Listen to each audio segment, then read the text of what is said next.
So, Destiny 2's Warmind DLC will be coming out shortly, and with that, I wanted to share with you all my strat to prepare for the Warmind DLC and the best ways to level up when the Warmind DLC actually comes out. The reason why I feel like this is the best way is by information from Bungie, from them talking and stuff about how the leveling will work, and just from my own experience of like leveling up and preparing for Curse of Osiris, which again will be a little bit more different with Warmind, a little bit more strict on leveling up to the end game cap, but it's still kind of the same with what I decide to do. So I'll talk about that strat with all of you, and again, this is my own strat, so you might have your own that might be a little bit different, and I might be wrong on some of the things, but either way, I wanted to share my version of what I do to prepare for these DLCs, the best way for me to prepare for these DLCs, because this will most likely work for the next big expansion as well. So for starters, let's talk about before the DLC, what you could do before this DLC drops. Now, the first thing that I like to do is I like to stock up on tokens. Now, before I explain why, I want to first say that stocking up on engrams and exotics can, in your opinion, feel like a little bit better, but with like Destiny 1, they removed this feature where people were able to stock up on exotic engrams and legendary engrams, and then the DLC would drop, then they would turn them in, and they would drop higher light level stuff, and I think they would drop new gear as well, new exotics and so on. They've since then removed that, and I'm pretty sure that's what they've done, especially with like this new game. So do not do that. Do not stock up on engrams, because it's always guaranteed to be what it is when you get it at that point of time. But tokens are not engrams, they're tokens, and you turn them in for engrams.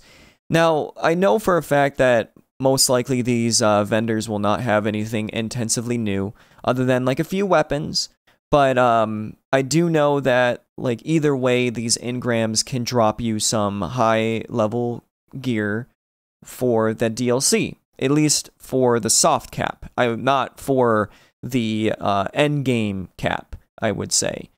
But either way, there is a few new things that will be part of the vendors for sure, just like with Curse of Osiris. There wasn't any real new like armor other than like the ornaments, but there was no actual like new armors. The vendors did not get a complete overhaul.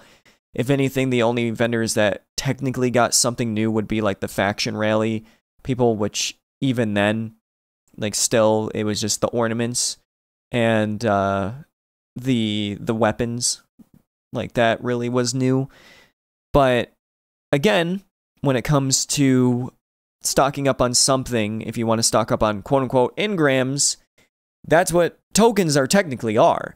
So stocking up on those are definitely a helpful thing to have when you want to try and get something that's brand new right off the bat. Now, they've already said that the soft cap will be around, I think they said 340, which is not that high compared to what the end game cap is, which is 380, 385 with the mods. And that means that the only way to get to 385 is doing endgame content, and they've already said that exotic engram farming will not work anymore. You can't do that, and clan engrams don't work anymore. You actually have to do milestones. The milestones and endgame content, they said. So that means when it comes to preparing for Warmind, when it comes to leveling up, know these things that you need to save for after you hit the soft cap, which the soft cap will be very easy to get, but still. Also a reminder that there is a bump up to the base level as well that you're going to have to level up where it's just regular XP. So get through that first, of course. I would say get through that before turning in any tokens, but do that. And after you're done and you hit the soft cap, then do endgame content, which for this case would be the raid, the nightfall, trials, like those main three, and doing your milestones. Do not turn in any of your milestones until you hit the soft cap, because as it was like with Destiny 1, if you turned in those milestones or did those milestones before you hit the soft cap and such, it hurt you. It hurt your overall progression of leveling up with everyone else. And it is still RNG, so even though you're like, oh my god, I hope I get a helmet, my helmet is very low, I already got high pants, and they give you pants, that's RNG in a nutshell. It's not always going to guarantee to give you something that you actually will need to help you grind up in power level quicker. But either way, they've already confirmed that it's going to be a little bit harder to level up to the end game cap because it's way too easy. It really is. Like, you can literally level up with just doing almost nothing too, because the clan engrams from other people. But all you would need to do is just farm public events, and that was it. You didn't need to do any of the milestones. Like, it would help, but it was not like the only way to level up. But now it is. But I've always tried to save up a lot of tokens either way for, specifically, I've always saved up a lot of, like, the weapon, the gunsmith materials, and also, like, certain vendors that I feel like are always important. So, like, the Crucible vendor, the Strike vendor, so, like, Zavala, and you can do planetary tokens as well, like Nessus and stuff, but again, I doubt that they're going to get a real big overhaul. I mean, they didn't even get ornaments. I do hope that they do this time, but I doubt it. I don't know. But still, if that's something that you would like to do, there's that as well. But it's relatively an easy strat, in my opinion, of what I have as a preparation. It's just the tokens. Like, when it comes to beforehand, just tokens. Then from there, ensuring that you're already at 335.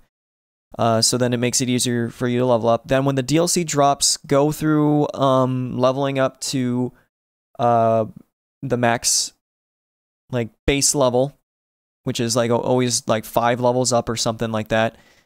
And then from there, get to the soft cap, which is 340 or 345, I think, depending. And then from there, then start actually, like, doing the end game content, doing the milestones, and doing it that way. Because also, when it comes to, like, when should I turn in the tokens, I would say after the small base levels, but even then, I don't think it would really matter. More lines, like, those tokens, what they're used for is just so then you can get easy new stuff. That quote-unquote new stuff. Like, there's not going to be that much. Most of the new stuff is based around the actual new activity, which will be the new horde mode, the protocol thing, where they have new armor and weapons, and then the new vendor, which I've seen there's tokens for the new patrol area as well. So Anna Bray most likely will be the token acceptor, and she most likely will have new stuff as well, unless it's literally the protocol stuff. I don't know. But either way, like, most of the new stuff comes with the new areas, the new activities. But like with Crucible and the Vanguard, there's always new weapons. Like, even just like a few. So saving up those tokens will guarantee you to an easier grind. And not only that, I do think that even though it's very small, you can get exotics to drop from turning in tokens. It's very, very rare compared to just getting an exotic engram in general. But if you want any new exotics, that's some way of also doing it. But if you want new exotics guaranteed, popping 3 of coins and doing milestones is definitely a helpful thing, which that's another thing, actually. If you're going to do the milestones, do not turn them in yet. Like, just keep stocking them up. Once they're all stocked up, pop your 3 of coins, or you can do it even beforehand while, like, grinding and stuff, the milestones, if they're simple enough. But once you do all the milestones, pop your 3 coins, because from there, it will heighten your chance of getting an exotic. And with the milestones, you get a huge chance of getting exotic. So with the 3 coins, I've noticed for myself, I've pretty much gotten at least one exotic every single milestone with the 3 coins. I don't know if it still will work with this new DLC, but that's something that does help. Instead of going, okay, I got this milestone done, so I'm going to go to this person and turn it in so then I get a little bit higher power. It's better off maybe to just like save them like that, but who knows? You know, the DLC will come out and people will be like, that's wrong, you did it wrong, but that's how I at least do it. I think that would be actually a smarter way of doing it, but I do not know for sure. There might be loopholes. Trust me. I mean, they already said that, oh yeah, the exotics won't work for grinding and stuff, and they said the soft cap will be 340, but there is a potential chance that you can get like the exotic engrams up to like 350 or 360, but then it stops there. I don't know. There could be loopholes. Who knows? But the main fact is experimentation, but hitting that soft cap is important. Once you hit there, then I would say maybe experiment, like turn in an exotic engram and see what happens. Because if it brings it up like to like 350 or whatever, then you can grind the public events that way if you're getting the engrams that way. But I doubt it because they have already said it won't work. Like there's a soft cap.